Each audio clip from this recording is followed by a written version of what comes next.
Welcome back here. So glad you're with us on this Monday morning. It is 6:30. I'm Netta Iranpour. And I'm Chris Groh, filling in for Eric Connard. And we want to get here to, oh, yeah, you've been complaining. Help you. Such a big area. I've been worried about how little I've been playing golf lately. Actually, I played twice last week. But anyways, yes. The rain, Evan. The rain. I mean. So for now, it's dry, but I know your hair doesn't know that. It's a big hair day. It's very, like, big hair moist day. in the air. We even have some fog out there as we start off the morning. So we've spotted fog mostly up in the North County coastline area, but west of the mountains there are some pockets of it. Forecast for the day shows that once those clouds start to break apart, we'll get some relief. Temperatures are going to be in the 60s this afternoon. We've got some sunshine as well. Here's what visibility looks like right now. 2 miles of it in Ramona, 8 in Oceanside, so not a ton of trouble, but just a bit as we start off the morning. May even need to use the windshield wipers for a portion of the morning commute. We're gearing up for our next atmospheric river. We'll let you know how much rain to expect in just a few. All right, thank you so much, Evan. And we are just hours away from President Biden arriving in San Diego. The president is going to be joined by the prime ministers of Australia and the United Kingdom to talk about plans of a security partnership known as AUKUS. It has to do with submarines. CBS 8's Dana Marie McNichol joining us live now from Naval Air Station North Island. The president touching down in just a few hours, Dana Marie? That's right. He'll be here for the second time in just 5 months in San Diego. And this visit is being marked as a big moment in U.S. cooperation internationally and globally. Discussions will be made about providing Australia with nuclear-powered submarines for purpose of securing what we're calling the Indo-Pacific. Now, President Biden will be busy when he touches down here in San Diego. He will meet with UK's Rishi Sunak and Australia's Anthony Albanese. The three countries are going over an agreement known as AUKUS. We spoke with the Vice President for International Affairs at the Aerospace Industries Association, Dak Hardwick. He calls this meeting critical. He gives us some background on why they're meeting today. Hardwick says submarines are a vital part of defense, and the agreement will have a huge economic impact for all nations involved. He says the key takeaway from the partnership is the alliance among the three countries. Geopolitically, it signals that the U.S., the UK, and Australia are completely locking arms. As to why San Diego was chosen for the meeting spot, it houses submarines and as part of the nuclear submarine navy. Take a listen. It really is a great opportunity not only for San Diego, but also all of Southern California, as well as the two countries that are involved, to really develop their workforce and have a huge economic impact that will be felt globally. And President Biden is expected to land later today. We are going to be going on base, so as it gets closer to that arrival, we'll continue to update you. I'm Dana Marie McNichol coming to you live from Coronado. All right, thank you so much, Dana Marie. And new this morning, a man who died in an avalanche in Utah.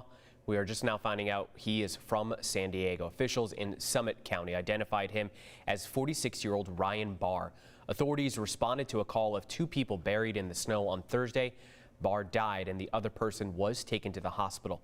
In a statement, Barr's family said, in part, quote, Ryan was a devoted husband, father, son, and brother. He was loved by all and will be remembered for his big personality, kindness, and ability to light up a room. And now turning to this developing story, the city of San Diego planning to add now 30 to 35,000 housing units. Most of the new housing would be near the UTC Transit Center. This plan aims to double the number of jobs in that area. Critics do say this would compromise critical infrastructure, but supporters argue it's necessary to deal with our housing crisis. We're not against reasonable development. We just don't want multi-story, multi-unit, two property, of 2 of those on the same property. And we want to give people the opportunity to live near where they work. By doing so, we're reducing their commutes, which is improving their quality of life. It's improving equity so that everyone of all income levels can afford to live near their workplace. Already seeing a lot of construction there right around UC San Diego and UTC. Well, the city is finalizing the plan for later this year. And right now, the city of San Diego is waiting for storms to pass to assess the damage on the Ocean Beach Pier. Now, the pier, it's been closed since January 5th because of the damage from an earlier storm. You can see right there in those pictures. For the past 2 months, no one has been allowed on the pier. Now the mayor and the Ocean Beach Pier Task Force have decided on April 1st. They will show the public the options for repair, replacement, or rebuilding of the pier. And turning to the Oscars now, Everything Everywhere All at Once was the big winner here at the 95th Academy Awards. Yeah, they really were everywhere, constantly getting called up on the stage.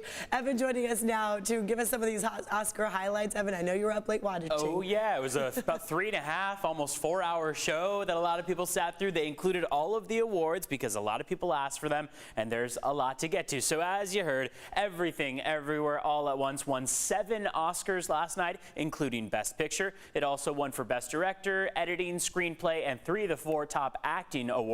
Michelle Yeoh made history when she was named Best Actress in a leading role. She is the first Asian to win the prize and only the second woman of color after Halle Berry.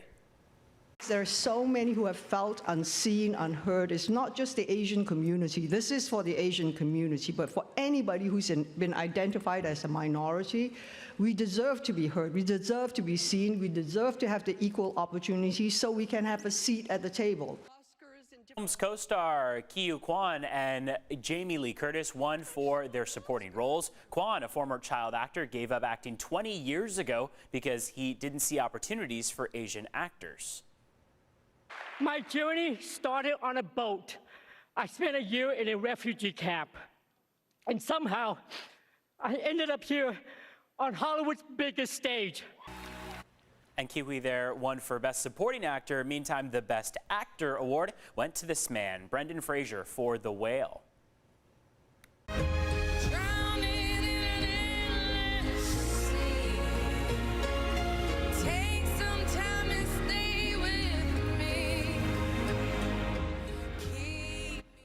And making another post-Super Bowl performance, that was Rihanna performing Lift Me Up from Black Panther Wakanda Forever. It was nominated for Best Original Song, but lost to the movie RRR. And take a look at this. One guest's outfit stole the spotlight. A lot of people talking about this one. Thames, who was nominated alongside Rihanna for that song, wore a large headpiece that blocked the view of many of the people behind her. One person compared it to a stratus cloud. We weather people are familiar. Others defended the look, calling it beautiful, and pointed out that there are large screens where people behind her could have watched. But you can kind of make out a few people trying to push their heads just over, you know, the outside of that dress there, and how many people were just around her for it too. Finally, we want to point out who lost our competition on Oscar predictions. That's right. We all made our predictions before the show, and we made our votes for Best Picture, Actor, Actress, Director, and Costume Design. Netta, I am sad to report you were the loser of ours. Netta got 3 wrong. Eric Connor got 2 wrong. I got 1 wrong. And so yours truly is the winner of our Oscar predictions. So what does this mean now? Well, so I believe it's tomorrow, right? You're going to be dressing up as Elvis. Is that the plan? Yeah. I think I want to see the stratus cloud, though. Actually, can we make a switch? That would be a very good costume. That's true. It looked like the Elizabethan cone that the dogs wear, a cone of shame. Bridgerton. Yeah, a little. Like, I'm sure it was amazing. I'm going to keep my neck. And I will say, if I was at an event, sporting event, or the Oscars, and that was in front of me, I would be calling for a seating change immediately. I felt bad for those people. Do not care what your fashion her. choice is. This is the show that I came to see, not the back of your head, right? For Netta, I want to say I commend her still for choosing the movie that she enjoyed most. I really liked Avatar. She loved Avatar. Yes, and I hate to say this, but Everything Everywhere, I love all the people in that film, but I fell asleep halfway through because there was a lot of there's a fighting, lot of focus like a lot needed. going Exactly, on. especially when you've got a kid running around. You know, there's a lot. It requires a lot of attention. Yeah. Then I do need full analysis together with you. We should take a commercial break. I've been appreciating the analysis. Did not get to stay up to watch the Oscars, and so I've been appreciating the blow-by-blow, You're getting our recap, the moment-by-moment recap. Rihanna good, Lady Gaga good, amazing, so good. Everywhere. Everything all at once. Was everywhere. Was everywhere. Yes, exactly. 7 out of 11. Doom. All Quiet on the Western Front did very well. So yes, a lot of big awards. It was a good night. I thought it was really enjoyable to watch the whole show. So it was a fun show.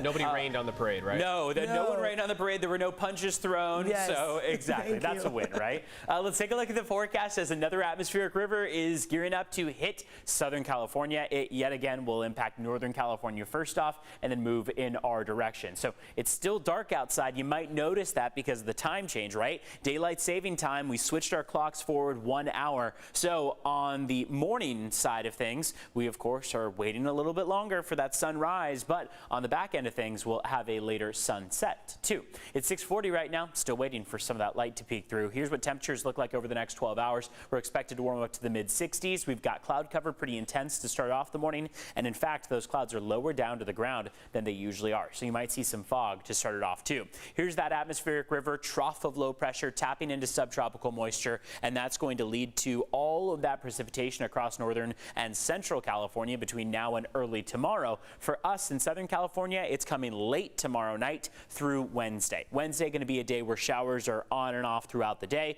The majority of that impact coming overnight, though, from late Tuesday through early Wednesday before it skirts off to the east. And then before there's a minimal chance of wet weather beyond that, you can see how most of the disturbances that come on shore look to break apart before they reach San Diego. So maybe there's a chance of a sprinkle for Saturday and Sunday. Besides that, we're really watching the main weather story for this week as this atmospheric river approaches. So beginning midnight around late Tuesday, early Wednesday, we'll start to see those impacts arrive around North County. They spread south throughout the morning and then afternoon, and it looks like still, nonetheless, by the end of Wednesday, the heaviest impacts will be over the North County locations as well as East County. So Palomar Mountain getting 1.7 inches, 1.4 for Ramona, 1.7 for Oceanside as well. Afternoon highs in the 60s for this afternoon, but we're cooling down as that storm comes. That's going to bring things to the upper 50s. We warm up just slightly, still staying below average for the weekend and early next week. Let's take a look at traffic and how things are shaping up as we start off our morning at 6:41 right now.